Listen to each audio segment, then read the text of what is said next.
Happy Friday. Happy Friday evening. The weekend's here, finally. It seems like this week had like 8 days in it, honestly. Weekend did not get here soon enough. I see you got the memo about the blue shirt, though. Thank you for doing that. I have the identical shirt you're wearing, and I almost wore it just for fun, just to see what would happen. You should do it. 9 times out of 10, I'm probably wearing a blue Habit fishing shirt because most of my wardrobe is this. Oh, man. Oh, it's good to be here. We've got a few people in chat as well. Welcome. Good to have you as well. Happy weekend. Oh, man. Indeed. I'm excited. I'm with you. It has been a long, long week. Besides watching the trials, I know it's long for you because of the time difference, so you're streaming much, much later. You have been historically getting on the same time and filling a couple hours worth of content before they start. So I can only imagine. What, you had a 30-minute break and now you're That's a crazy idea. Just for the record, trying to fill 2 hours before court starts. I don't have that much in me. I run out of things really fast. But you find a way. You have every day. Oh, it's good. I think what helps is we have just amazing people in chat they're fun to talk to. So they help me out. I'd agree with that. And they call in and there's some fun insight and people that have experience in other industries or, they're experts in certain areas. And so they bring in that little bit extra that adds to it. So yeah, that always helps. Absolutely. Yep. That's cool. Do you have plans for this weekend? I didn't ask you that before we started. Anything exciting? Exciting and terrifying. So I'll just call her Mrs. Weather Watch. Everyone in chat knows who it is. Took our 13-year-old, drove the car back from the ranch last weekend, teaching her how to drive. She's been on side-by-sides and golf carts and four-wheelers, so she gets it, right? It's not. I know 13's young, but she sent me the picture on their way home. And I went, I am not to be outdone. So when I got home, I said, you have fun? She said, oh, it was so much fun. It was great. And I said, perfect. Saturday morning, we're going out to the stadium and we're going to, it's a big football stadium, empty parking lot. And I say, and you're going to learn to drive my car. So that's exciting and terrifying. But I have scheduled myself for a round of golf immediately following so I can go decompress because I'm sure I'm going to be doing the phantom brakes on the passenger side a lot for that. Oh, man, you're going to pump that pedal. You're going to wish you were there. Slow down. I'm a little terrified, but like I said, I've seen her in the side-by-sides and the four-wheelers, and she's real calm, cool, collective. She understands it. I won't be taking her on any roads, obviously, not breaking laws and not getting us in any harm's way. But can you imagine what it would be like to be like a driving instructor? I mean, no. I'm cool with my kids, okay, because I know them, and I can help them drive. But the guy who just has to get in the car and just whoever's kid's turn, you're up next. Climb on in. How much experience you got? None? All right, let's go. You must have like nerves of steel. Just like you're popping Zantac before you begin for the stomach ulcers you're about to receive. Oh man, that's one job I don't think I could do. Absolutely. I know it's funny. And I grew up in a really, really small town. And everyone referred you to the same exact guy. His name was Gearhart. He was from Germany. That's all he did. He was just a driver. You had to get your hours. He spoke English. It was broken, but he was hilarious. And he actually had the passenger side wired up for a brake pedal. So there's no phantom brake for him. If he really thought you were in danger or anything, he could actually apply brake pressure to make sure that everything stayed okay. That evens the score a little bit, because although he probably doesn't have gas, he can at least stop, and stopping is most important when things are going wrong.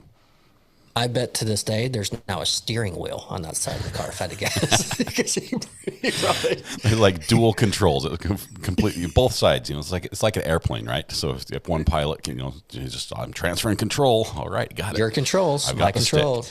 Yep. That's But there's a few people in chat asking if it's stick or standard or manual. It is not. It is manual.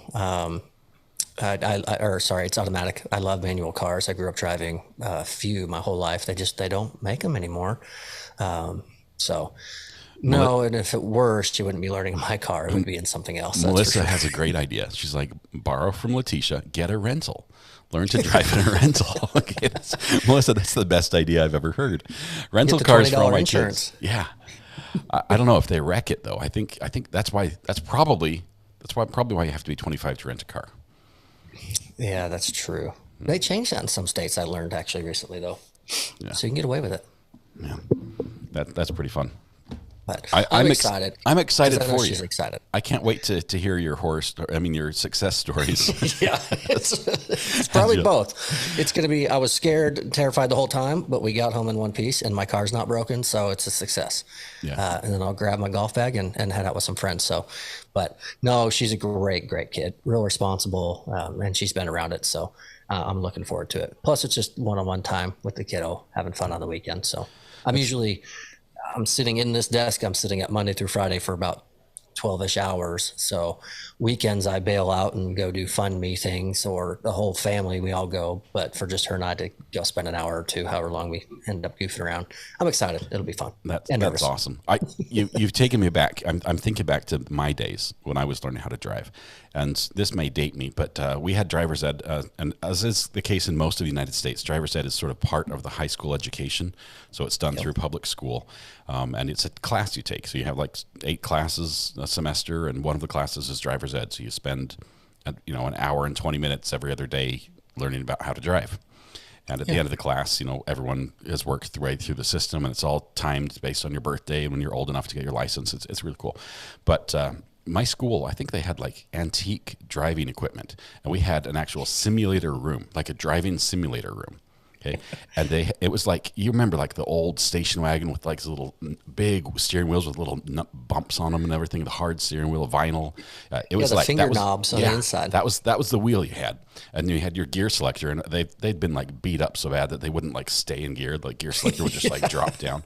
And all these simulators are facing the front where they have like a old reel-to-reel projector, and it's showing a video of supposedly what's happening. It's like ghetto version of simulation. Nowadays, you put on your Google Lens, whatever.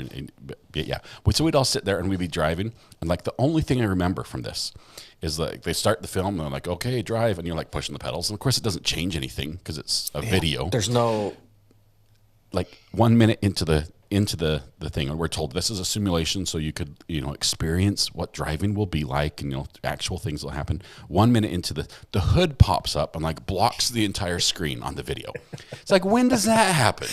When has anyone ever been like, I was headed down the freeway and boom, hood right up? And what do you do then? Nobody. We're like, he's like, you all failed, because it measures when you like hit the brakes. It's like, you hit the brakes too hard and you kept going and you swerved. Like, yeah, we passed the class, but that was the only thing the simulator taught us, was what to do or what not to do when the hood pops up. I've seen it in the Daytona 500 like twice. Yeah. That's about it. So Michelle says it's like doing a driving test on the Oregon Trail. Yes, it's the '74 Oldsmobile. I think that's what the model of the simulation was that we had. It was a land yacht. I mean, the thing threw a wake. Yes, good times though. Boat. Good times. What about you guys? Are you guys cutting more concrete? Yes, we had to go get we burned out the fan belt on our concrete cutter. I say we, but it was pretty much just me. So it smoked it. It just seized up and all wound around the spool and everything, and it smelled really good.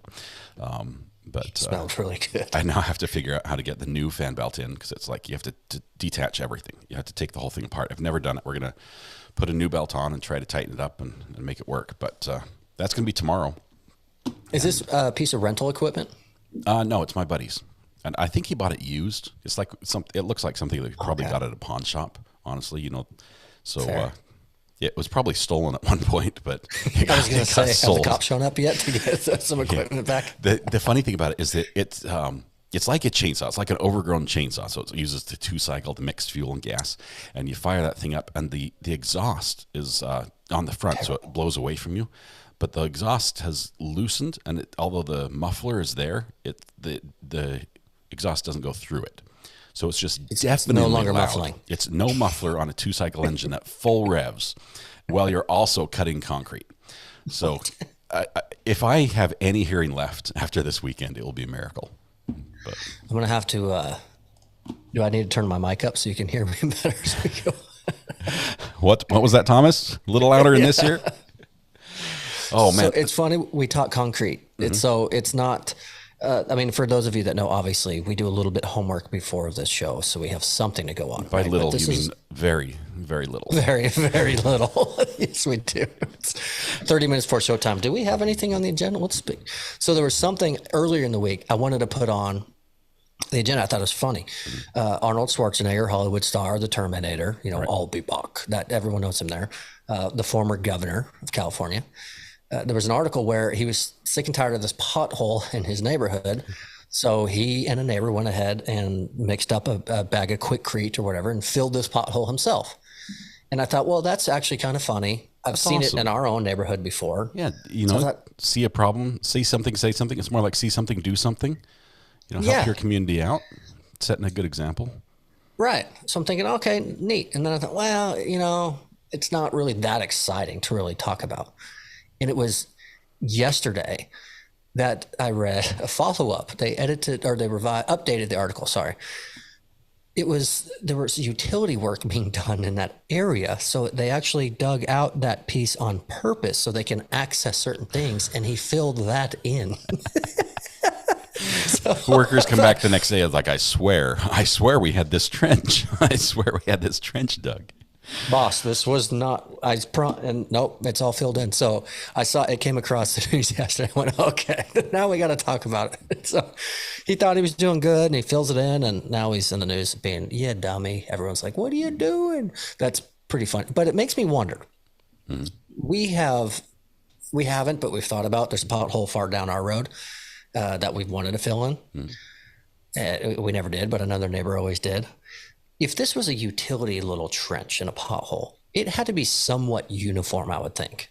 Most potholes are pretty rugged. You see broken concrete. Yeah, they might cut the edges, have smooth edges or something. And like the way you're cutting your driveway. I imagine you're not just big chunks of dynamite blowing holes as you go. It's a clean line. So if this is a true little utility thing. How's it supposed to go again? Okay, I don't cut the straightest line, Thomas. Thanks for pointing it out for everybody. It's hard. You're standing there in bare feet with a chainsaw. Yeah, I'll wear boots next time. Kitty, kitty, bang, bang. I will do that. Yeah, that's not OSHA approved by any means. Yeah. But he had to fill in a perfectly nice cut little baby trench. And you didn't think twice of, hey, maybe this is on purpose? Man. I don't know. Was it like a 20-foot long trench, fully excavated? They had the cones around it. He was like, well, this pothole has to go. Back up the truck, fill her up. Street signs, construction ahead, please veer right, and he's still filling it. The flag guy's out there trying to get people to go around. He still takes matters into his own hands. It makes things better for everybody. A couple people are talking about their first cars. Do you remember your first car? I do. Are you willing to admit what it is? Yes. So my first car was actually my dad's truck. So at the time, my dad was issued a work vehicle. Well, let me back up. I really, really wanted a Toyota Tundra pickup because about the time I was about to get into the license, that's when they came out. Yeah. And that was my dream vehicle. But the year before, I want to say, my dad was issued a company vehicle, full-time, personal use, whatever he wanted, he could use it.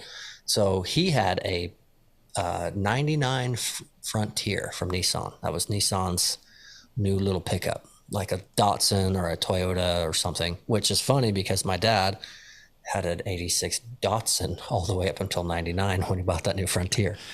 Wow. So instead of me getting a car, I didn't have a job at the time. That's when I was trying to play hockey and I was practicing and playing and all that. So that was my car. He loaned me that pickup truck.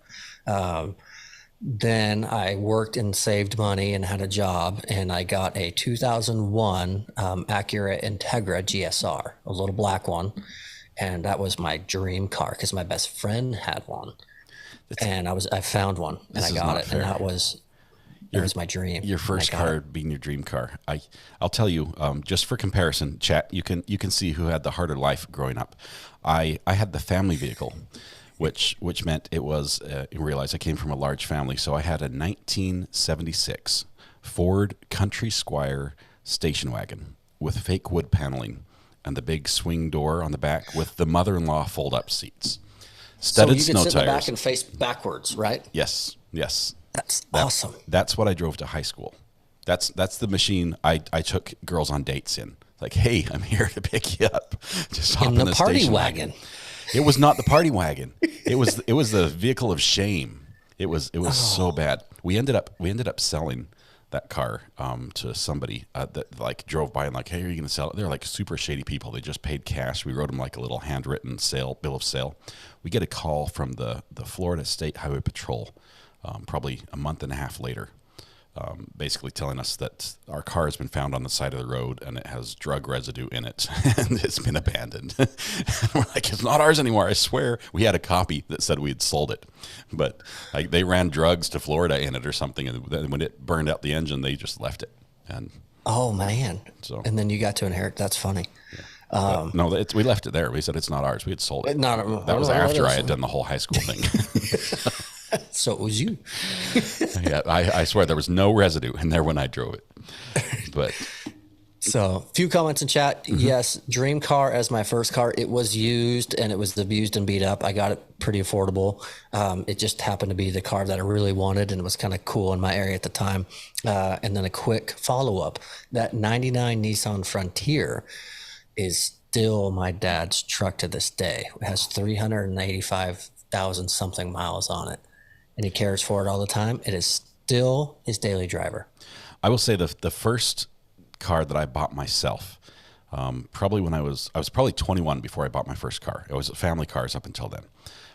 And I bought a Toyota pickup that had the huge tires, the chrome roll bar, the supercharged engine. It was the pickup right before they started coming out with like the SR5. So it was the last time they really had a cool pickup. It's like the T100 or something, I think. It was even before that, I think. Oh, it was a Toyota pickup. That's what it was. It was like the precursor to the SR5. Okay. And the guy I bought it from was moving out of the country, and I knew him, and he was trying desperately to sell this car, and nobody was interested. I'm like, I'm interested, but I'm only interested at half the price. And at the end, he had to sell it to me for half the price because he needed to sell. And I'm like, but that's all I've got. I felt bad. Cool guy. I still know him. Score. But I scored an awesome little pickup. Ended up totaling it in a car accident. I went through a green light as did someone else went through a red and I went through a green. And I still remember their face to this day as I plowed in the passenger side of their car at full speed. And it was one type of thing. Oh no! But I hit him so hard on the passenger side, the driver's side window exploded. Luckily, the cars. I mean, it totaled my car, it totaled her car, and they were fine actually. I mean, it was just like superficial injuries. I don't know how it worked out that way. So someone was watching out for us. Anyway, we now that we've talked about everything except for what we had on our agenda. Oh man, it's Fridays are so good. It is so good just to be able to relax and unwind and just talk about whatever. I'm loving all the different stories. I've wanted a country squire for years now, says High Speed Drifter. Well, there's one down in Florida somewhere on the side of the road you can have. You might have it checked out before you pick it up, just saying. Insurance guy. My first car was a 4-door 1968 Plymouth Fury. I put AstroTurf on the trunk, had windshield wiper fluid filled with beer, and cycled to the interior. and now your name is Insurance Guy. Which is, I think that is more funny than anything else. That is hilarious. There's YouTube videos showing you how to make that hack, which is funny, of how to reroute. You drink out of your you can wire it right back through your firewall into your dash, and you can hit the windshield wiper fluid, and it just shoots beer into a cup you've got. It's actually really easy. I'm willing to bet that if you slow that video down in slow motion and look very carefully, every single video that shows that, you'll also be able to see the car interlock device for the breathalyzer that they have to blow in before they start it. They're looking for a way around. International Scout. Oh man, there's a cool one. Red Pen, Cracker Box on wheels. The Scouts are awesome. They have like a cult following. 79 Challenger would be my pickup if I could get a car today. Yeah, my buddy had one. It was gorgeous. He got it back to original as much as he could. There was some updating that was needed, unfortunately, but it was beautiful. And then he got tired of it in like 2 months and then sold it. And at the time, I didn't have the money to buy that. And I'm like, what are you doing? It's amazing. Yeah. A new VW van, Pamper Glamper. You're going to pay out dearly for those. Those also have a high value now. Indeed, they do. Awesome cars. I love it. Let's talk a little bit. We've talked about. I was kicked back, taking it easy. There's Daryl Brooks, sir. I didn't know you were here. No, that wasn't Daryl. That was somebody else. Sorry, I was confused. We thank you, Thomas. Thomas has the sound effect controls tonight, so I've got him. I was going to talk about some music actually, and we had talked about this on the agenda just a little bit. There's when you hear a song, and some songs are catchy. Okay, like I like some of the intro music we have. The songs they're good. I want to listen to them. I've got a few that are really good. Sometimes there's a song that's catchy, but it's not good. Yeah, it's the one that gets stuck in your head and it's painful. Painful. I call it what do you guys call it? Is it like a song worm, an earworm? What's the name of a song that you just can't forget? And I don't think we can play this one, or else we'll get a strike. But yeah, no. We call earworms. Red Pen says earworms. Okay, that's what I know it as, but it sounds weird when I say it, like it's something disgusting. But there's a story out of the news. Do you want to talk about the story a little bit, and then I'll tell you what happened this morning? Yeah, absolutely. Okay, go for it. As long as we can totally forget the term earworm. Okay. It's creeping out, and I can't get to my ears. Hang on. So read the chat. Michelle, this is for you. I just think of us playing the song right now. Which we can't because it's copyright. But just try to hear it. Take a minute. Yeah. Okay. There it is. Tell them the story, and I'll tell what happened this morning. So in Oklahoma, these correctional officers have been sentenced to probation for punishment and torture of inmates by taking them out of their cells, cuffing them and putting them in the position against the wall and all that, and torturing them through playing Baby Shark at high volumes over and over and over. And they gave no contest. They said, "We did it." They tortured inmates by playing Baby Shark. Just when you didn't think it could happen, they actually used it. Corporal punishment to an inmate is the charge of what and they completed no contest. Yep, we did it. That was me. And they only get probation? Because I realize most states have a death penalty, and this might be, it might be serious enough that they should consider a more heavy approach to. It'd be capital punishment if they did that in this chat. Absolutely. It would be bad. It's probation. Obviously, probably the careers are going to be done, stuff like that. But can you think about when you lost your job? Like you go home to your spouse. Yeah, honey, I'm terminated. Why? Well, we tortured inmates by blasting Baby Shark. You know that song you hate? Yeah, that's what it was. I used that. Okay. It was your idea. This morning, some of you know Mrs. RA exercises in the same room I live stream in before I start.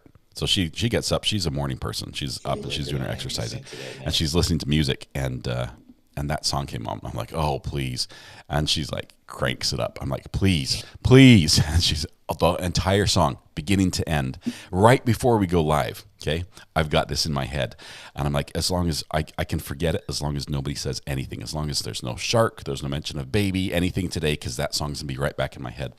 But I had my kids, my youngest, discovered Alexa, like Amazon Alexa, and that'll play music for you. Right at the time Baby Shark was big. So you can guess I've had the worst. I hate Alexa now. And it's not that Alexa's bad. It's that Alexa means Baby Shark. So if we say, "Hey Alexa, play Baby Shark," how many people in chat? Alexa's just one. The viewers are dropping rapidly. I don't know what's happening, Thomas. Don't do that. Oh, man. Yes, Mrs. RA is working out in the courtroom, says Wendy. Yeah, right up there by the bar. We just turned on everyone's Alexa. Yeah. Oh, no, Baby Shark's playing all over the world. Yep. That's funny. The song has to go.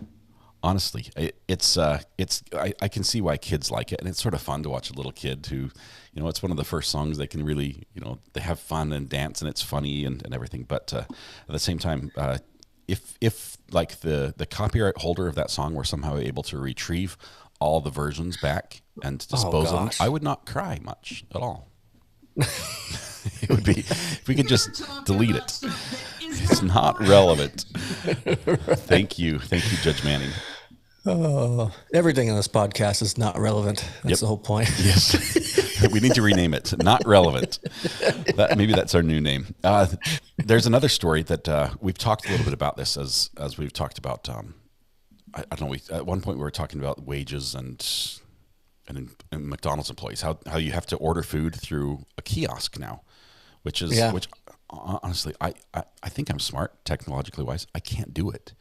I'd gone into the McDonald's to order, okay, and I realized that's my first mistake, right? Going into the McDonald's to order. But I went into McDonald's and there's the kiosk, and I'm trying to figure this thing out, and I just cannot figure out what I'm doing, and I have to get back in my car and go around through the drive-through because I don't know how to make their kiosk work, and it's a little embarrassing as somebody who likes to pride myself on technology a little bit, but they're going one step further now. There's one step further. There's a report out from the AP that says that there are restaurants that are now just moving not just from kiosks with their robots, but the waiters themselves who bring you the food are also robots. Robot waiters. It's like in restaurants. Delivery food here. I don't know. I think the only plus side I can think of is you don't have to tip them, right? Or maybe you just give them a little charge or something. I'm not sure what what you do there. Here's a pack of AA. Thanks for your service. I've got like 1 bar left on my battery. How much do I have to give you in a charge for this robot? That would ruin it for me. We don't go out to eat a lot. Well, actually, technically never, especially when it comes to nicer restaurants with wait staff. We do it very rarely. But when we do, it's to enjoy. I mean, if you go somewhere that has nice service, that's half the fun, right, of getting nice service. And for me, I really enjoy people. So I like to interact with, our wait staff and whatnot and have maybe a brief conversation, all that we can. But with a robot just coming, it's just so impersonal. I wouldn't, and maybe some people like just, hey, I want to get in and out, place my order and bring it to me and take it away, whatever, and I don't care. But I like the personal aspect of going out to eat and interacting with the wait staff and, the hostess and stuff like that. I don't think I'm a fan. Yeah, I think if we have robot servers and robot cashiers or waiters and robot, what do you call it? The kiosks. I think the next step is robot customers.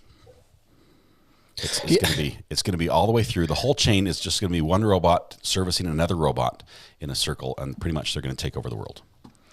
Robots is enough. And then it's going to be a robot-only restaurant, and then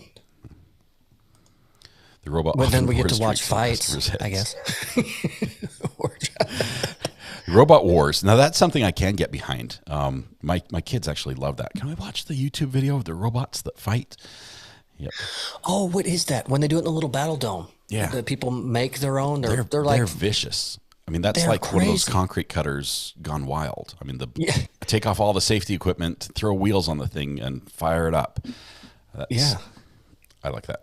BattleBots, that's it. Red pen. That's amazing. I watched actually a video just the other day on someone. It was just a tube with some crazy knife blades on it. So he's indestructible himself, and he would just run around. It's hideous, right? It doesn't look good. It looks like there's no effort put into it, and that thing dominates. And it's crazy. A lot of students get involved. Mm-hmm. It's all engineering. So it's actually fun to see the people and what they create. Yeah, that's cool. But don't bring a robot to my restaurant, please. Don't have it bring me food. Don't have it take my order and, get it wrong. Rock'em Sock'em robots. Close, Adam. Close second. Those were the fun little ones. But they had a thumb trigger in the back, right? They had like one. My top 3 least favorite things. Putting on a jacket and having my sleeve drag up my arm, face with wide open eyes and flushed cheeks, nauseated face, grimacing face, waving hand with light skin tone face, blowing a kiss, 2 hearts lotion bottle. I know it. If it's lotion bottle, I know who sends it. AJ, thank you very much.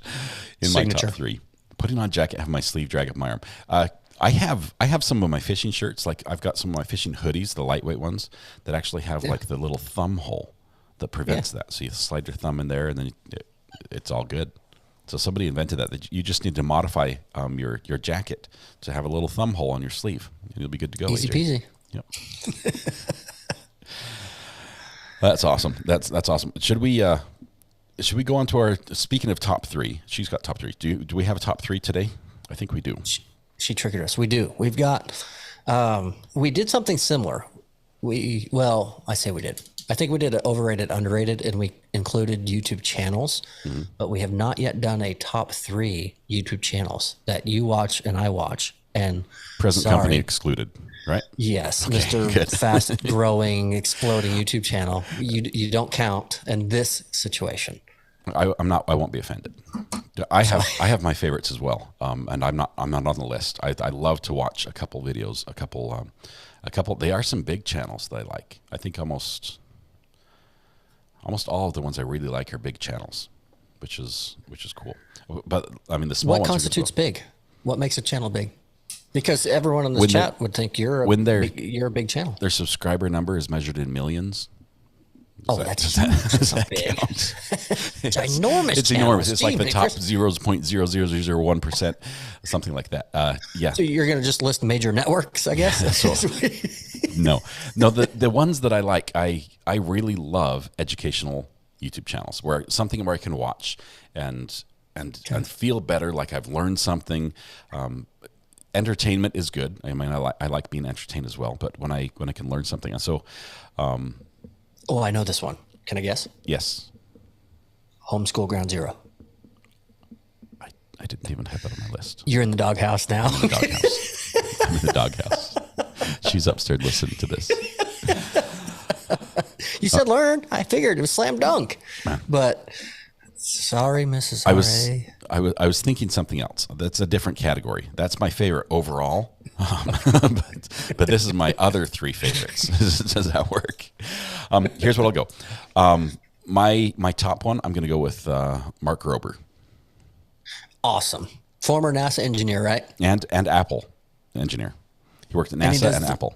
The whole squirrel thing in his backyard. He put robots on Mars, and now he builds contraptions to launch squirrels off his bird feeder. I mean, how do you get better than that? I mean, seriously, once you've achieved the pinnacle as far as engineering goes, and you've spread your influence across the solar system, it's time to address the things that really matter, and let's launch some squirrels. One of the smartest guys on the planet, and I know him as the guy who has a wild squirrel in his backyard that he names Fat Gus. That's Mark Grover. That's him. And he's also the guy that is the glitter bomb with the package thieves. Yes, with the fart spray. He nearly killed Macaulay Culkin with testing fart spray, and he's like, Macaulay's thinking, I can handle it. Just about killed him. Just about. And he's got the cell phones in there with their cameras out. Yeah, that's phenomenal. I don't know. That should be number 1. Now that I think about it, I got to change everything. What is your number 1? Which one's yours? My number 1 is hard. So again, I feel like it's another topic where we say top 3, but we should be allowed to have 10, right? We should, and it should in different categories, be ranked. Right? Mm-hmm. Yeah, and it wouldn't be ranked. It'd just be like, here's the 10 at my given mood. It's kind of like music. What's your favorite music? I don't know. It depends on the mood. I might listen to something more upbeat tonight, and then in the morning on the way to the grocery store, I'm going to listen to something more mellow. Yeah. That's a good one. I would go. So my number 1 right now, it's a channel called Crazy Quady, but if you read it, it's Crazy Quaddy, the way it's spelled. Yeah. It's this gentleman out of Nebraska. He's like, for those of you who do the self-camping out of the truck videos, he's just like Mav. So he finds campsites in the back of his big truck, makes himself dinner, explores. He does little history lessons if he goes to, some monument areas or state parks and things like that. But I love watching his campsite. He picks cool places, and I love watching him cook and make himself some food, and he just kind of hangs out. It's not for everyone. I'll admit that. It's like you have people that love the movie Castaway and hate the movie Castaway. Mm-hmm. That's what this channel would be for many. You either really enjoy it. I mean, Mrs. Weatherwatch makes fun of me every time I turn on. She's like, again? Yeah, it's awesome. He's living the dream. He's sleeping in the back of his truck. He's making the spiciest food for himself he wants by his campfire. He has an adult beverage or 2. Mm-hmm. And there's no one yelling at him or barking, and he's just hanging out. So that's kind of my favorite for now. because I can decompress while watching it because it's so calm. That's a good one. You've come close to my number 3. It's in the same genre, I think, but maybe a little twist on it. But my number 2 is similar to my number 1, though, and this one is Smarter Every Day. Yeah, they're right there in the same wheelhouse. Smarter Every Day is great too. It's less. I mean, it has all the entertainment, but it's much more on the science side of it. I love both the channels. Both of them are not like prolific posters on YouTube. You get like one channel a month, or maybe even one a quarter sometimes. But the one video you get, you'll watch 10 times. It awesome. is so good. Yeah. Smarter Every Day is a great one. And it's not easy for everyone in chat to realize how much smarter you are than me, just look at his 2 choices of YouTube videos versus the choice of mine so far. So now you can see. What's your? You can redeem yourself. What's your number 2? Let's hear what that is. Well, see, that's not going to get much better. I knew it. It's terrible. So my number 2, well, it counts because I get smarter as I watch it all the time. Okay. But it's Ryan Hall. Absolutely, he has to be the number 1 for me. That amazing channel, just and for so many different reasons. You see what he does on a personal level. You get to see what's happening behind the scenes. You get to see the impact it has on other people. Like if you watch the latest video with how he even $100,000. Yeah, just driving down, making a difference to where people lost everything. Love that channel. Awesome. He's amazing. I love it for for those that, if anyone in chat knows who Ryan Hall is with the weather, obviously I'm a big weather geek. He actually has 2 homes. So if you watch him live on YouTube, that whole production is happening in one whole, I say empty house, but he's got a huge room with his whole production. His offices are with his merchandise, his production crew's in another. And he actually has a golf cart where he drives back and forth to his other house. That's not obviously how he started. So I watched him before he got like that, but he's so educational with how he discussed weather. That's where I then latched on and really liked it and the way he explained things. And then obviously it just continued on with his generosity and his shop, Ryan Hall, y'all, proceeds and everything go to victim relief. So I think he's incredible with what he does. He says all the time, please like, share, spit this out to everyone, share my video if you want to stream it yourself so people know what's happening. Yeah. And as a big weather nerd, that's what I love. It's just when there's crazy weather coming, it's keep people safe, just let them know it's coming. So he really should be my number 1. But when he's on, it's stressful and I'm doing my own homework too. So it's not my relaxing time. But he's awesome. He's the man. He's awesome. That is a great choice. I should have him on my top 3 as well. I love watching him, even though I've never been in the zone where he's warned anything. I mean, over here in North Carolina, we rarely get tornadoes all the way out to the coast. We get a little bit of hurricane stuff, but yeah, great guy. I love watching, especially the behind the scenes on his. My number 3 is sort of my guilty pleasure, right? And this is, you know how you sort of live vicariously through somebody, like I wish I could do that, but I can't do it. So I'm going to watch them do it instead. Right? Yeah, I got like a million of them. Okay. I watched Deer Meat for Dinner. I don't know that one. Deer Meat for Dinner is a guy out of Florida who likes to hunt and fish. He's just a good family guy. And he got famous. He actually got famous on YouTube because he posted a video of, he was down on the docks, getting ready to launch a boat or something. And there's a manatee that comes up, and somebody had the hose that the water hose that was there at the dock for the boats. And they had left it running. So the water was just running in the water. And the manatee comes up and it's like getting a drink of fresh water. And he like films it and he goes, he's like, oh, that's pretty cool, sort of thing. And posts it on YouTube and goes out fishing. He comes back. He's got like 600,000 views on his video. Wow. He just exploded from this manatee getting a drink of fresh water. And he started a channel on it. He's now got his whole business line. He sells a line of like knives and cutlery and things like that. And he goes out, dives for lobster, does all sorts of fishing, does hunting, it's all hunting and fishing. So if you're a vegetarian, he's probably not your channel. Not your number 1. No. Yeah, you probably wouldn't like it as much. But the guy, he does amazing things, and then it's always he catches, he cleans it, he cooks it, and he eats it, and he's sharing it with his friends. It's sort of like the same theme all the way through. And so I'm jealous of the life he lives. That he just goes from adventure to adventure, and the food he eats, it's delicious. I wrote it down so I can look it up. I want to check that out. That's one I haven't heard of. I kind of like it. And I'm all about food. I'm addicted to eating. Aren't we all? Cinnamon rolls from Mrs. R.A. I did. She won't make them for me yet. I have to earn them, I think. I haven't earned them. But doesn't she know there's some 13,000 subscribers in chat that keep asking for them? And they don't even get to eat them. They just get to see them. She knows, pass but she by also your knows screen. that even though 13,000 people ask for them, I'm the one who gets to eat them. So I need to earn them. I did help her That's today fair. with her videos. Maybe I'll get some good points. And if I help her with the cinnamon rolls, I think she might help me out. I know you're going to have a lot of fans in chat for that. So my number 3, it's strictly for me and me only. It's very selfish, and I doubt anyone in chat's going to say me too. But it's Sportsnet. The only reason it's Sportsnet is because they do hockey highlights from the games the night before. They're condensed into 8 to 10 minute videos. And being a former hockey player and a big Dallas Stars fan myself, I get blacked out where I'm at a lot from watching the games live. I hate So in the blackouts. morning, I'm working at my desk about an hour and a half before you're live. So I catch up on, the Stars played last night. I got to see if they won. And I won't look on my phone that night or the morning to see where they are. I purposely have to wait to watch the Sportsnet highlight in the morning to see it. So they come in big for me there, and playoffs are about to start. So that's just for me and my preference, Sportsnet. I enjoy watching sports. I have to admit, I like sports more when people play for the love of the game than for the money. It's some of the pro leagues. It loses the interest a little bit. So I love the college level and things like that, even though money's sort of finding its way into that now. It is the new NIL rules and sponsors, and it's funny you bring that up. At the Masters, and we even talked about it. Sam Bennett, amateur.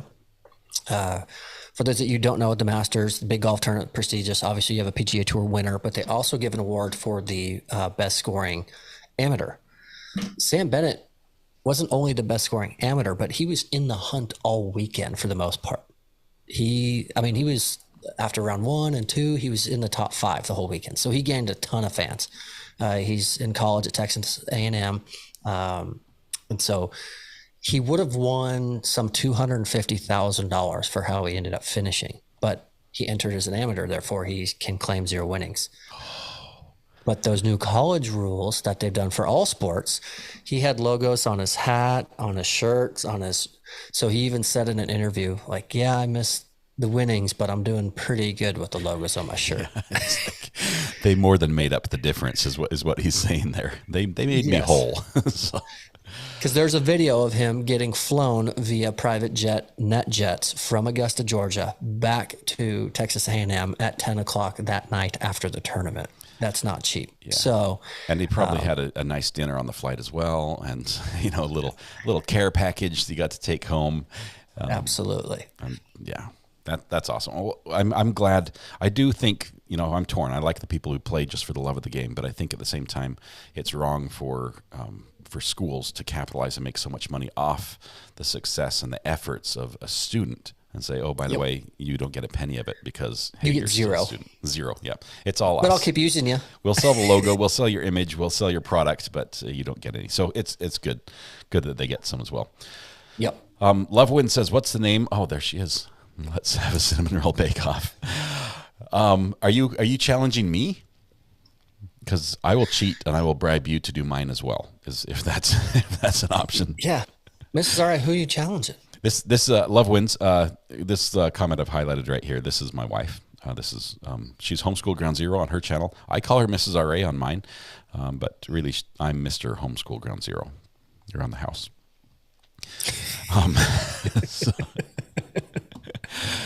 Let's see.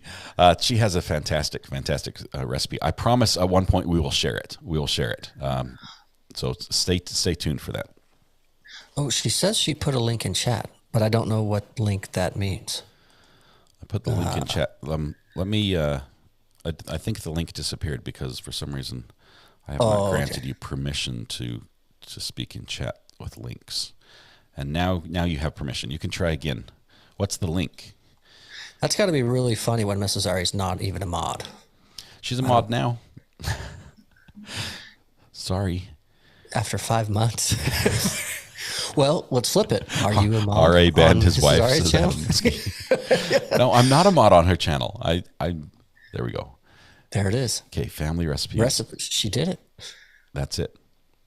Click the link, and the viewers and we're all alone. It's just us. They've all gone to that link now. Everyone's gotten 0 count. Would it be funny if I hit her comment and just tortured everyone in chat because I still have mod status? Oh man, yeah, I'm in the doghouse already. She's been amazing. She did so much today. She made, in the time that I sat here and just watched true crime happen, or true crime court cases happen.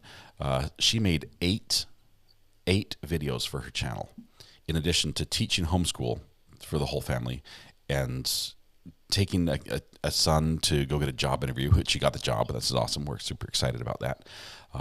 I think she also coordinated getting the repair belt for the concrete cutter. Everything that needed to happen today happened because of Mrs. R.A. while I sat here and did very little else. So she's absolutely incredible. And she planned. I'm guessing she had lunch for you? I think she did eat lunch for me. No, she got. No, I was live streaming because my schedule now with this court case doesn't match up with lunch. Because the banana sandwich story that made me want to just vomit. Yeah, no good. Zero banana sandwiches. All right, we have some more stuff we wanted to talk about a little bit. I want to see if I've not done anything on the over under yet, and so I have not either. We're late to the party. Well, you were on time, but you're more busy than I am. I was late to the party today. We had a whole bunch of last minute stuff going on and I couldn't figure it out. But what I can do is we can segue into, we're talking about food, so we can go right into hot dogs. Okay. Which I actually like a really good hot dog. I like a hot dog. Okay. It's the most disgusting. It's right there. It's Spam in a tube, but they serve a purpose. You make it sound not yummy when you say a Spam in a tube.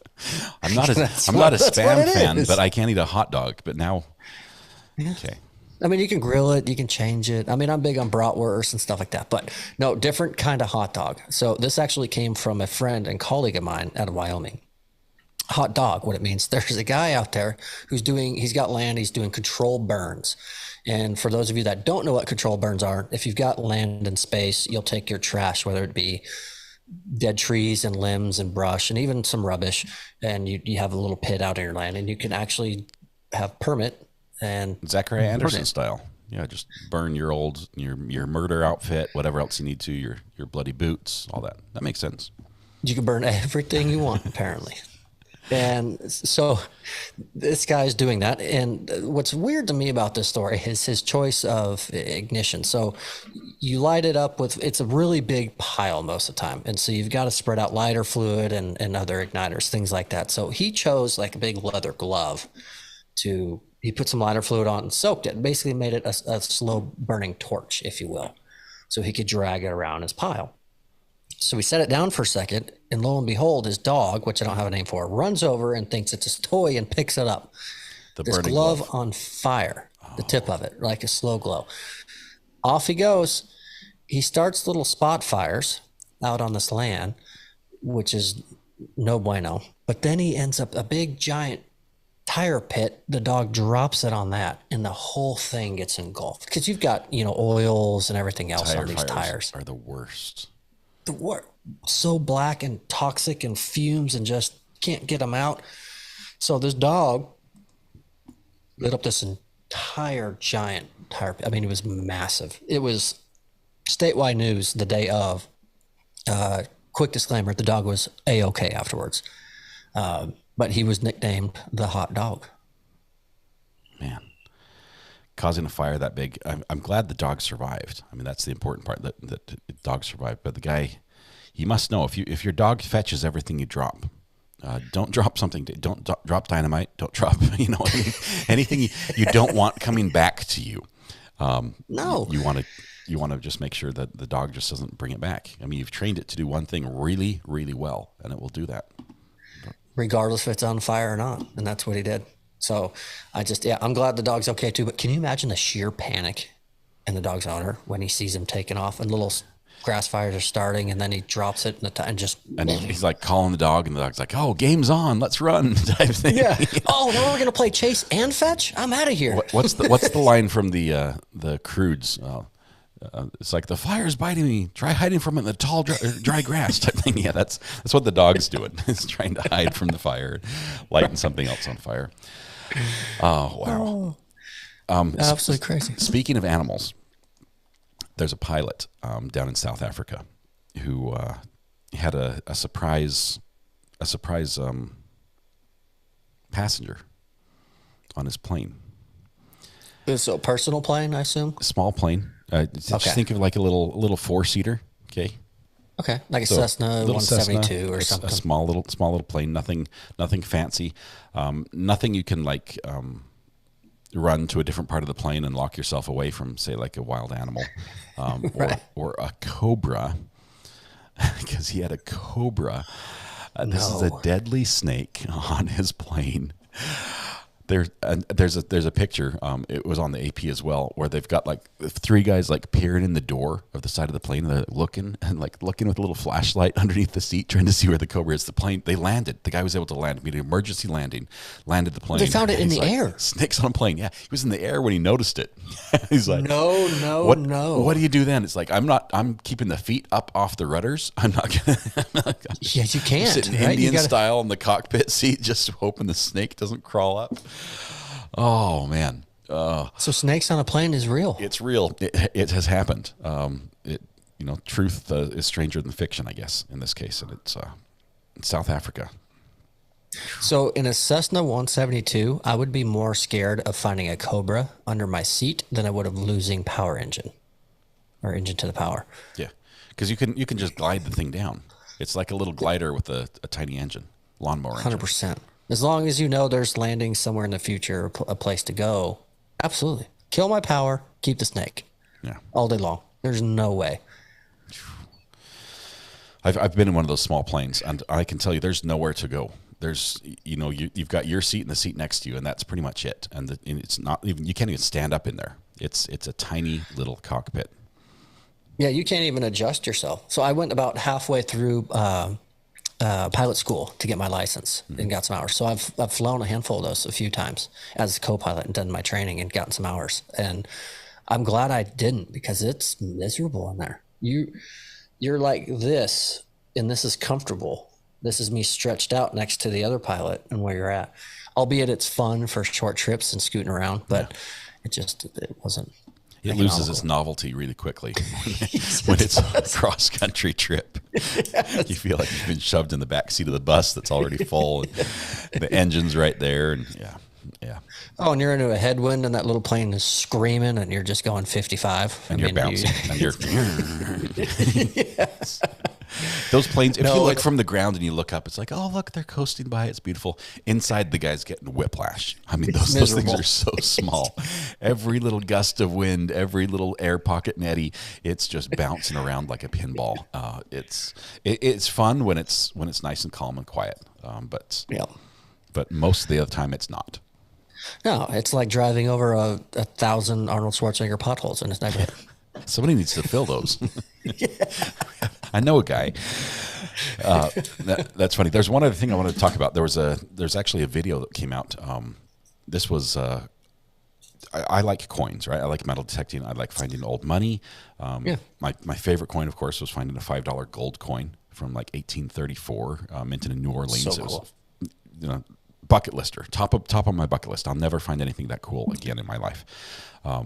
But mostly I find modern coins, and that's cool. There's a new place I need to go actually, because there's a guy that stopped off at the mint, a truck driver, and his job, he picks up his semi truck full of money from the mint, and it was coins.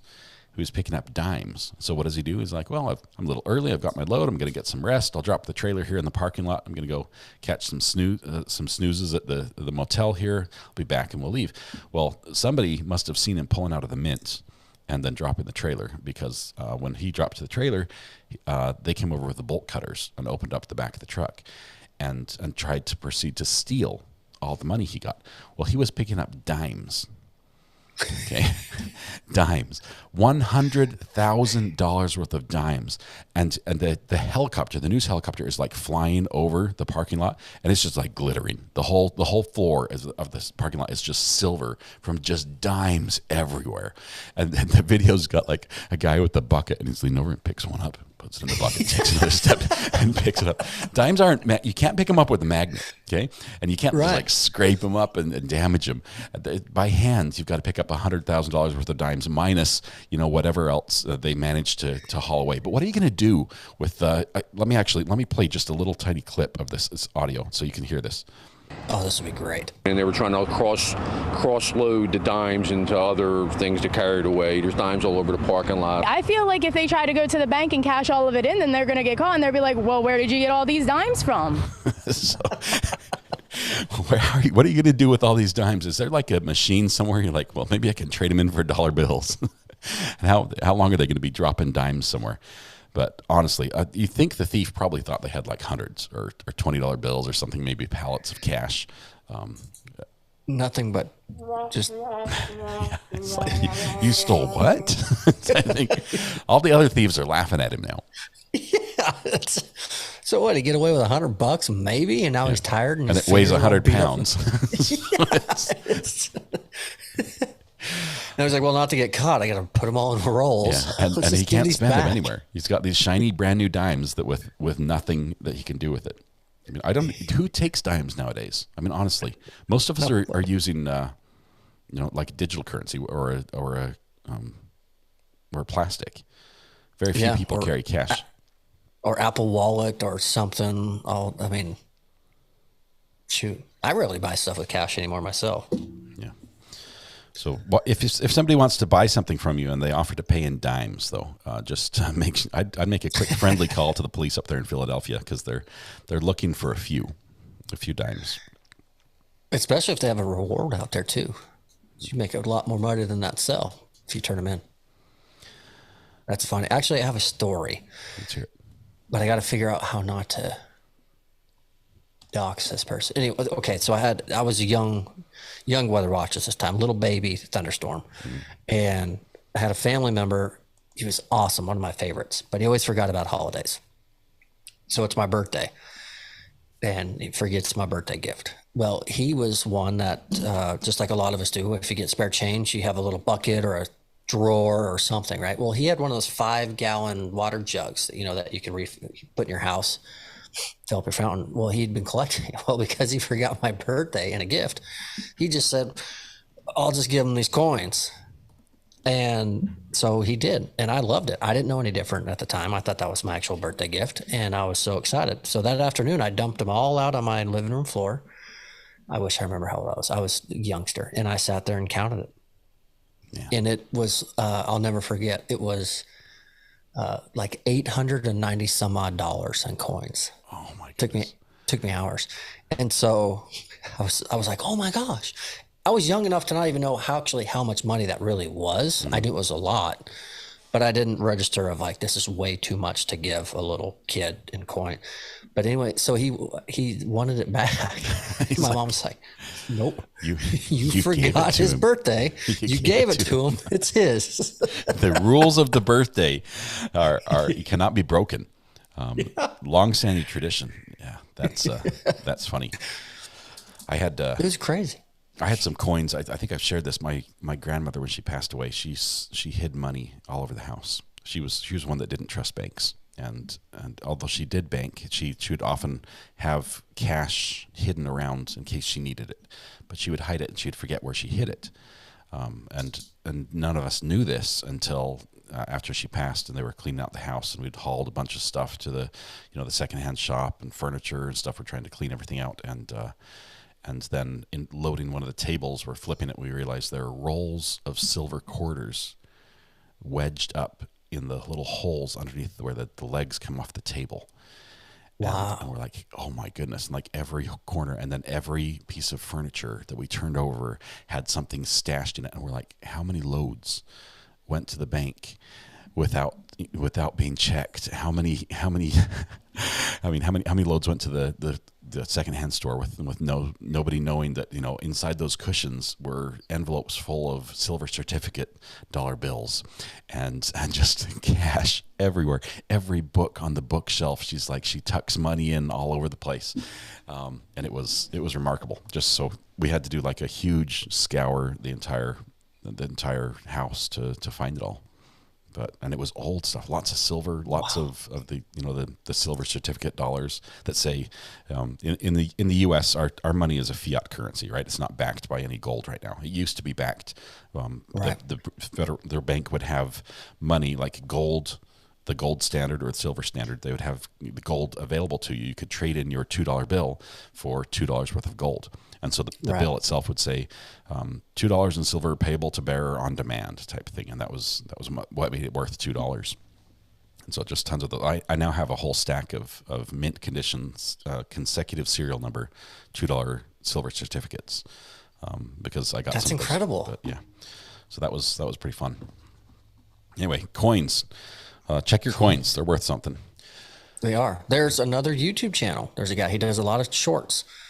And he'll post, check this coin, check this coin, check this coin. And if any of us really had the time of day to just go to the ashtray in your car that you filled up and look through, someone in this group would have a coin worth something.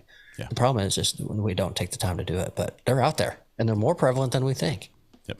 Coin roll hunting is a fun thing. You can go to the bank, you buy money, and it costs just what it's worth. So it's really just a straight exchange. You buy coins and you check the coins for errors, and the ones that have errors are worth more than their face value. And you sell those, and then you buy more money. And anything you don't sell, you just trade back into the bank for other coins. It's the cheapest hobby in the world because it doesn't cost anything. It's a win-win. Just buy money with money. Yep. Do you want to try to off the top of your head do an over and under today? Overrated, underrated? Let's give it a win. We've never done it just off the top of the head. Okay, Let's do it. I'll take the easy route and go first with an overrated, and I'll say silly songs. Silly songs are overrated. I hate them. I hate the silly songs. There's one about a duck, and do you have any grapes type thing? My kids love it. I'll sing it with them, and I'll grit my teeth through the whole thing, but. Silly songs have to go. But they work for kids. Mm-hmm. I'm not a kid, though. I just can't get into them anymore. No, but you have kids. Yeah. And more than four. I do have more than four. Thank you. Thank you for noticing. I have 6. Luckily, all 6 of them are not interested in silly songs at this point in their life. That's true. Oh, let's see. 6 Volt says, I know that song. It's like Baby Shark. That's actually great. Oh, goodness. All right. You just did. So that was overrated, right? Yep. Oh, golly, what am I going to do? Okay. I'm going to say my underrated is going to be third-party booking sites, specifically for hotels. The reason I say that. Underrated. We're talking like Priceline type thing? Kayak, Booking, Expedia. Yep. The reason I say that, I'm going to be out of town next weekend, and I've been looking for a hotel, and I go to specific actual hotel sites, and then I look, and there's probably people on here that travel all the time, and they're going ding dong, of course, but I go to booking.com or Kayak, and it's $30 cheaper a night based off those. So and they're really helpful too. And I get a broad range of, you've got 15 hotels within 10 miles of where you're looking, because I'm not so brand specific and married to any specific hotel like Marriott or Holiday Inn or Hampton Inn. I don't care. As long as it's decent, it's such a big help. Do they, I travel so seldom. I mean, I've been out of the state that I moved to over 3 years ago, I think 3 times. Never more than a day away, just to Virginia. That's the only place I've been in the last 3 years. I have North Carolina, Virginia. That's it. Is it like they only give you the deal like at the last minute? If it's a last minute deal that's still available, booking, or is it can you plan out your agenda like 2 months in advance or something? No, you can plan it out and do it. So I started looking a few weeks ago, and a lot of times, if you're a gambler and you wait till the last minute, the unbooked rooms will be even cheaper because I just want to get them booked and get them sold and get them out there. So actually, when I'm driving on long trips, I'll wait last minute because I don't care where I'm sleeping because I just need a bed just to get 6 hours. But this one I've been waiting. It's still awesome discounts. I'm even going to push it back. I need it for Friday and Saturday night next weekend. I'm going to wait till Thursday, like lunchtime, to book. There's so many options. I would die of anxiety. What if I didn't? What if there was nothing available the night before? I'm dying. Actually, I told Mrs. Weatherwatch. I said I'm going to take our other family car, and I'm going to throw some blankets and whatnot in the back seats down, just in case. Yeah, so I'm playing in a golf tournament with my friend. He's a member at a country club down there. So I said I'll park in the back of the country club. It's his club, not mine. I'm just a guest. I'll sleep in the back of the car. And then in the mornings, I'll go into the men's locker room and I'll shower and brush my teeth and get ready for the day. And that's a plan. It's like a bachelor plan, but it's a good plan. Well, that's what I'm going to be for those. I mean, in comparison for just not having anyone with me. So it's not off the table yet. I'm thinking about it just because I've never done it. Upper Torso says, I worked at a hotel for a bit. The discount sites always get the worst room, LOL, because we know the complaints don't matter as much. But if that doesn't matter, it's a great bargain. So apparently you're getting the best price, but the worst possible room. You get the bed bugs and the pet room, I guess. Well, hey, look, I'm tossing up sleeping in the back of a car or a hotel. So if I get a bad room in a hotel, it's probably going to be nicer in the back of the car. Yeah. Oh, that's cool. Okay, I've come up with my underrated, and this is a great one for me.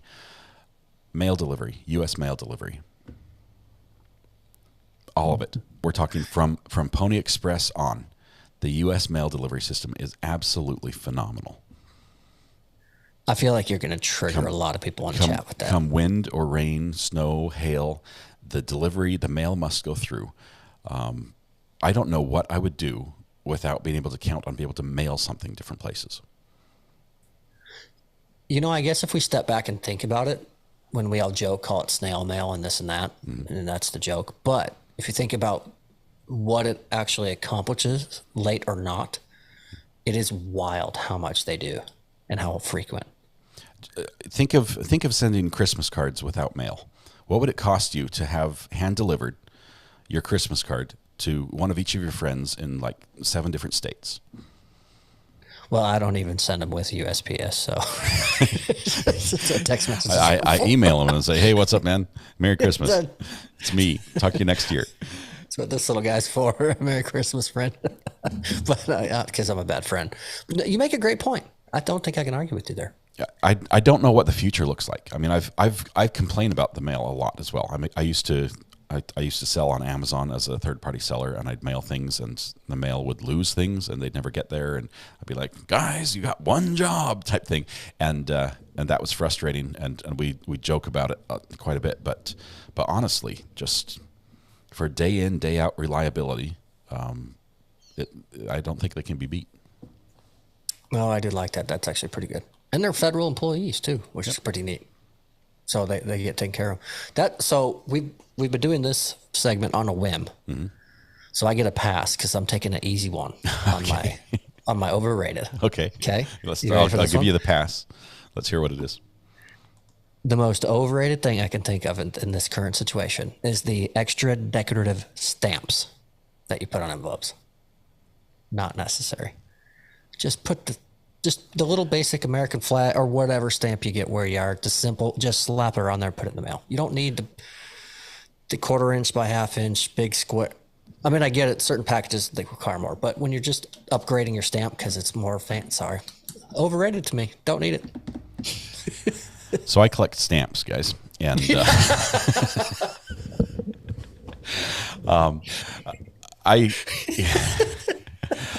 I will say that I mostly collect foreign stamps because although I loved U.S. stamps, we've had some really cool ones. I like the moon landing, commemorative sets and things like that. Those are cool. But the little I don't even know how to describe them. The little fake little designs that really don't mean anything, and it's just, oh, you just printed a new little batch of colors. It's like a random part of the U.S. flag, and here's our new stamp for the month type thing. I'm not a big fan of those. But you start getting stamps from Zimbabwe, and they're like triangle shapes, and you can get like several together, and it forms a whole big picture. And just there's some amazing stamps out there. Just the wildlife, the full color.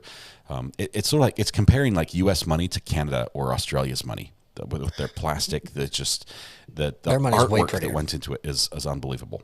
So I do like, let's see, can I interest you in a stamp collection I have sitting here? I don't know what to do with them.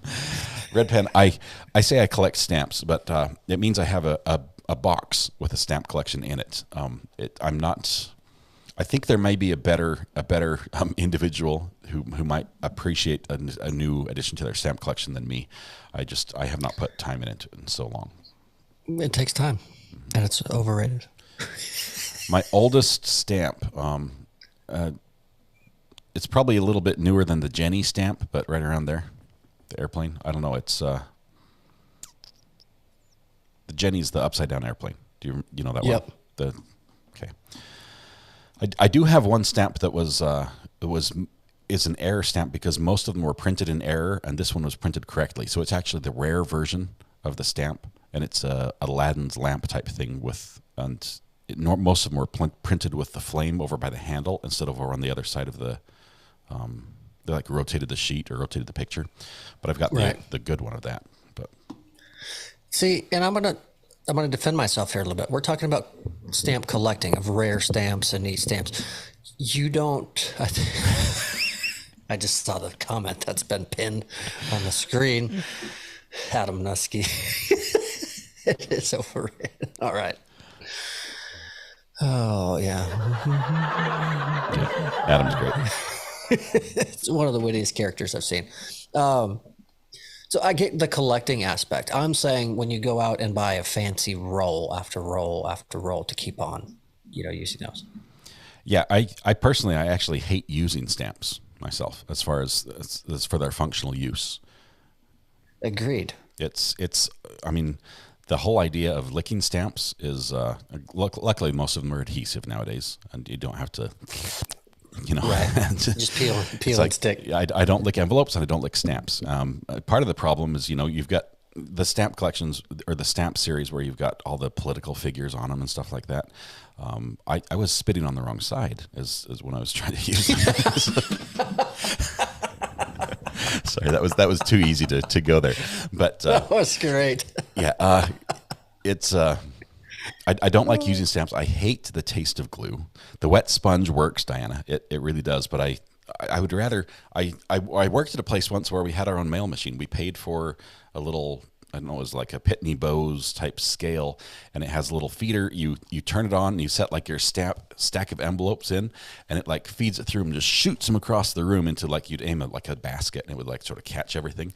But as it shot it across, it would weigh it, it would stamp it would like print its own postage on there, and it just bills the account. And so it's just like, and it's like the mail's done. That's how it should be. That's the solution. Yep. A mail meter. Yeah. And if I'm sending out one letter, I'm not going to get a sponge. I agree, the sponge is the best thing in the world, but I'm not going to get a sponge for one stamp and then one envelope. I'm just going to bite the bullet, right, and do it. But I don't know why they haven't, and maybe they do, and I just don't know. Why haven't they made flavored adhesive yet for those things? So it's just not as bitter. Because of LSD. Everyone. Yeah, okay. You start making stamps taste good. I was like, hey, what you licking over there? Yeah. Stamps. Oh, man. It's crazy. Let's see. You collect wheat pennies, says Michelle Johnson. Love wheat pennies. Got some of those. The fun ones are going back even further, Michelle, on the Indian head pennies. A lot of people have never even seen an Indian head penny. And if you don't know what it is, Google it and take a look. It's a cool little penny.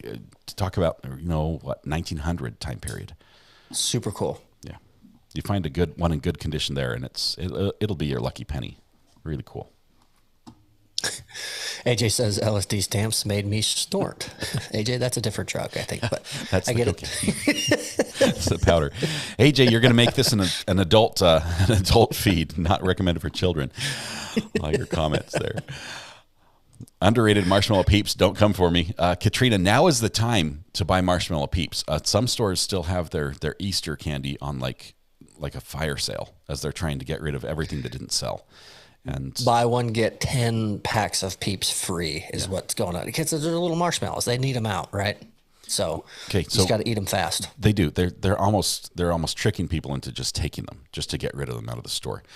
Funny story related to this. Growing up as a kid, we lived in northern Utah, planted a garden. Did I share this already about zucchini?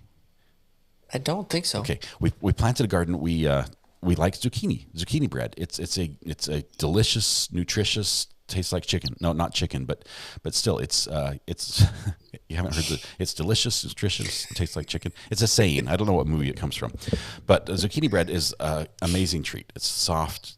It's everything that's delicious about bread, but it's almost a dessert. So we think we want to make zucchini bread, so let's plant some zucchini. The first time my family's growing a garden, I'm just a little tot, so I'm not responsible for the choices they made. But they planted like a garden full of zucchini plants. And zucchini is it's one of those things that starts off slow, and then it just builds into a crescendo as far as productivity. And so, you start you got the little leaf. It's like, oh, it's blooming, and it gets a little taller. It's like the first flower type thing, and the flower at the base of the flower, you get this little tiny zucchini, and it grows, and every day the plant grows and the leaves grow, and there's a number of zucchinis it's producing simultaneously grow. And so eventually, towards the end of the season, you're out there with a knife just hacking zucchini off the plant as fast as you can because it's producing so many almost as you're watching. You just can't keep up with how it does it. So every day you're just harvesting bushels of zucchini. We had the entire garden of these zucchini plants, and it was a bumper crop year. And so here we are trying to give away zucchini. People start avoiding my family, okay, because they know that we're trying to pawn off zucchini on them. So my parents loaded the back of the vehicle, the car, with zucchini, and went to the grocery store and took a shopping cart and filled the shopping cart with zucchini and put a sign that's like free zucchini and set it out at the front of the front of the store. Just trying to, it's like any car window that was down the parking lot, you just lob a couple in. It's like, they probably want some. Let's give them a few more zucchini. So yeah, I don't know what we were talking about. The Peeps. The Peeps are probably the same way. The stores are just trying to dump whatever they have because they've got too many of them. It's like going to Norway, and everywhere you go, you're just eating a peanut butter and banana sandwich. AJ says, idea for don't go to the banana sandwich way. I'm not even going to bite on that one. AJ says, idea for video game, RA versus zucchini chop fest. We did learn how to do some fun things with zucchini. Because we had so many, that was like all we had that year was zucchini. You can make zucchini boats. Like you carve out the zucchini, you carve out the seeds, and then you can make a boat, and it will actually float. You have to carve out some of the fleshy part as well. But we had a canal, and it was back in an irrigation canal where you'd have to like raise the gate and turn when it was your turn to water, your day to water your garden. We do that, and we would float the zucchini boats in there. So you said zucchini boat, and I went, yeah. Because I thought you meant that when you fill it with other food and whatnot. Nope. We're floating down the stream, floating down the river. We're racing the boats against each other. That's what we'd do. You literally had too many zucchinis. Zucchini fries are yum. There's a point, Maisla, where there's too many zucchinis. And we reached and passed that point to infinity and beyond. This is what we did. I have to say, Lisa Wilmot's been throwing out a million underrateds as we've been going on.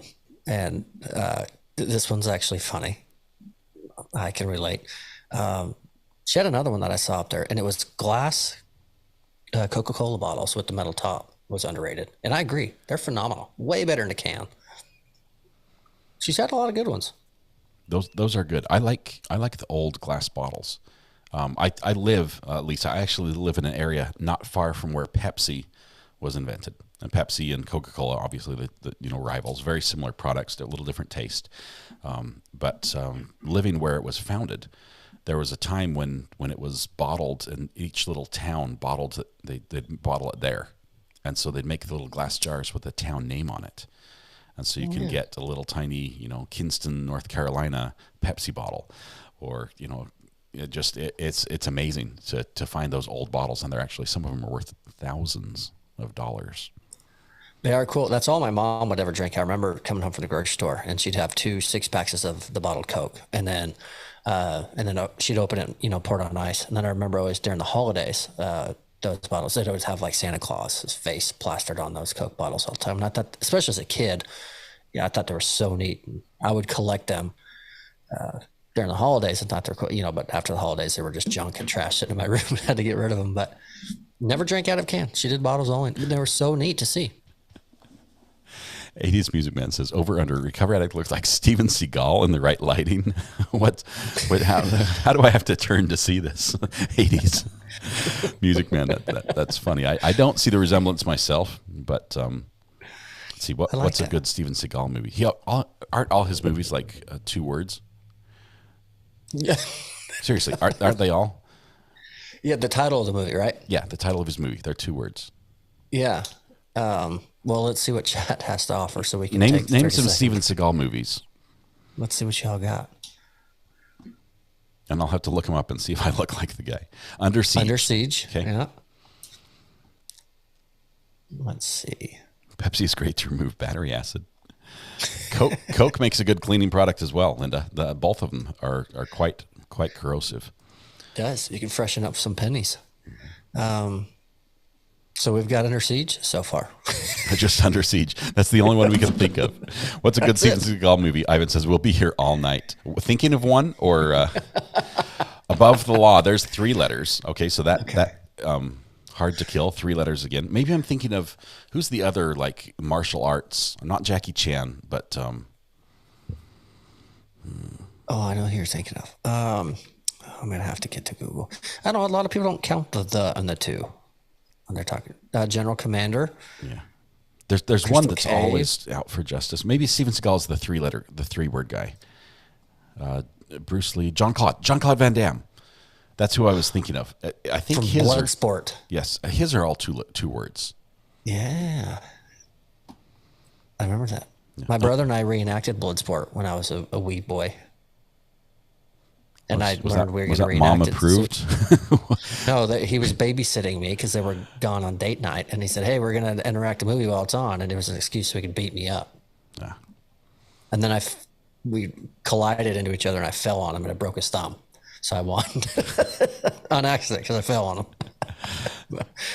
we got a trampoline a couple years ago for Christmas. Right after we moved here, we got a trampoline. That would scare me. I know, but really, I grew up with one. I've fallen through a trampoline. Like I've been the one jumping on it when the hole starts out small and grows a little bit. There's one point where the hole just becomes, a great crevasse. And that was me. I used to jump and jump and jump, and I landed right on it, and it was just like whoosh, thunk on the ground. We got a trampoline for our kids because they needed that same experience. Right. And it's a long story. It involved trying to make a surprise for the December holiday and have it be all set up for them in the morning, and then them catching me setting it up the night before. There went the surprise. And anyway, the first day that they're jumping on, like Christmas Day, they're out jumping on the trampoline, because in North Carolina you can do that because it's still summer weather all year round here. It's just awesome. We're like, okay, be careful. First time out there, they come back in. My thumb, can't feel it. Oh no! Broke the thumb. Yep. Very first day. But we haven't had any accidents since. Thank goodness. I get it. Every child that can have one experience it. That freedom of flight for a child when they get hoisted in there, especially when you do the double bounce on them and just hoist them way up there. What's it called when you're all bouncing together and then you like transfer your energy to the one, the lightest, usually the smallest and least capable of handling it, and they just. We always called it the double bounce. I guess there's probably a real name for anyone that knows it, but thankfully we got rid of ours a couple of years ago, so we avoided. She was great on it, did all the flips and everything, but I took it down and got out of the yard before catastrophe happened. Yeah, they are not safe. I honestly think that eventually at one point maybe insurance guy can tell us this, but at one point, homeowner, you go to get your homeowner's insurance, and they ask you a couple questions. They're like, do you have a smoke alarm in your house? Do you have a fire extinguisher? How close is the closest fire hydrant to your property? And do you own a trampoline? It's going to be in that order. And if you say, you can say no, or I don't have the other three, but if you have a trampoline, it's like, I'm sorry, we just don't have a policy for you. You might want to try the guys down the road at 3 times the price. Right. Oh goodness! There's all sorts of movies. We can leave chat up all night, and they'll just be talking about movies right now. It's called Kidapult. CG in Texas when you launch a kid. That's funny. I've never heard that. Kidapult is great. What's it called when they land? And usually either on the springs, the bars, or off the trampoline. Just said we called it. Oh no! Whoops. Oh man, that's good fun. Or 6-volt. Where'd Jimmy go? Oh, that's so much fun. So what do you have tomorrow? Do you still have more concrete work to do? I have more concrete. I've got more work to do there.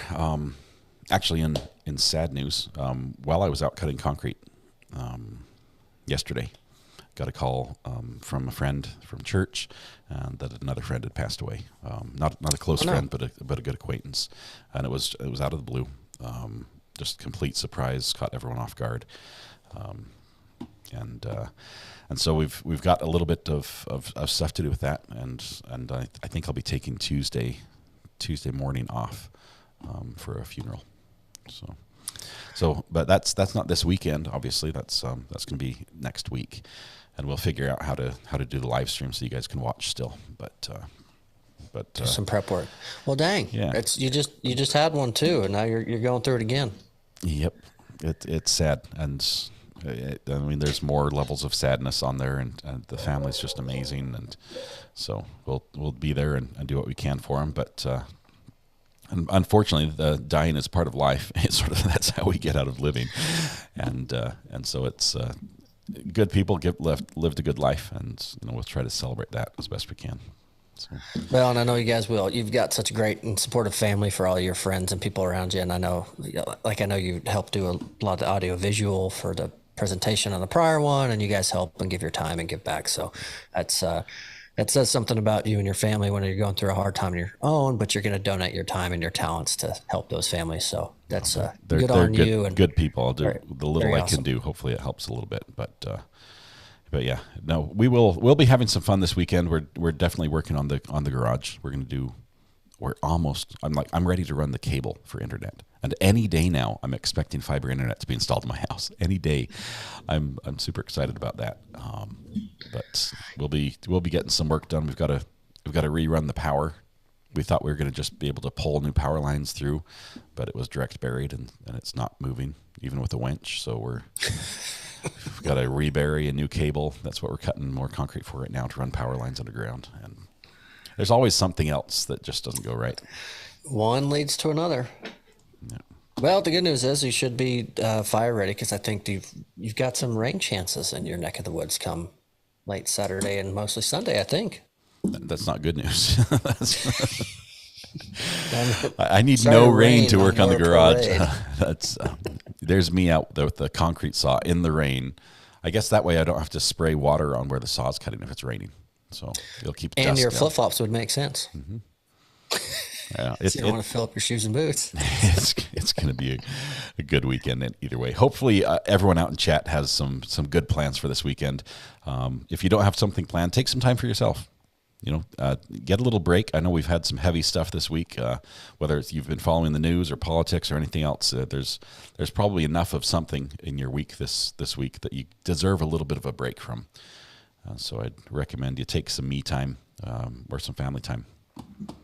Get a little mental vacation at the very least, right? Yep. So definitely. Well, thank you all so much for joining and being here. Scott, I know you do, obviously, you've got your main channel and streaming and everything else. So 30-minute break, and then here you are. You've got your own channel as well. I do. It's getting there. Thanks to you with some help. It would be awesome if you had a few more people follow you. And that pressure of people following and saying, hey, when's the next video drop, might drive you to maybe make the next video. Make a next video. I'm not going to make any promises because it probably won't happen, but I've been contemplating doing another quick video tonight for tomorrow's potential severe weather. But awesome. We'll watch for that. But I will subscribe and I'll ring the bell so I'll get notified when you drop another video, because it probably has to do with my part of the country. It might mean something. I'll be out working, getting struck by lightning because I didn't pay attention. Right. Likely so. But thanks to everyone in chat, because I know a good 99, if not 100% of you have been following along with RA's live stream all day long, and now you're on the 13th and 14th hour of the podcast. And it means the world to us for you guys to be here, and we enjoy spending our Friday night with you all. Thank you so much. Yeah. And if you just haven't got enough, we've got other friends. Brandy and JT right now have started their podcast. They're listening to Lori Vallow. You can switch over there and listen till 2 o'clock in the morning if you'd like, as they continue what happened there. So you can go full circle. I don't recommend making a habit out of doing like a 24-hour binge listening of YouTube, but occasionally it might be good. If you're going to do it, Friday night's the night. Awesome. You guys are amazing, all of you. This would not be the same without you guys here. It's so fun to spend this Friday with you and just kick off the weekend a little bit. Hope all of you are safe and doing a good job at whatever you're doing. So, absolutely. Scott, thank you so much. I enjoy it every single Friday night. And to all of you here watching, thank you again. Have a great weekend. Are we going to be on next week? Or are you going to be out of town? To be determined. To be determined. Okay. I'm going to be out of town, but I might be joining via my hotel room or back of my car. Sweet. So I don't want to cancel it yet. I vote for the back of the car cast. Is that kind of what I'm thinking? Can we vote on that? No votes yet, because I don't get to push anything. But I'm thinking it might be a fun experience and do it from the car. It might be a solo cast. It's like, oh, no connection. Sorry, it's all you. Well, either way, I'm looking forward to seeing what happens next week. Thomas and everybody, thank you so much. It's been awesome. You guys have a good night. All right. Awesome.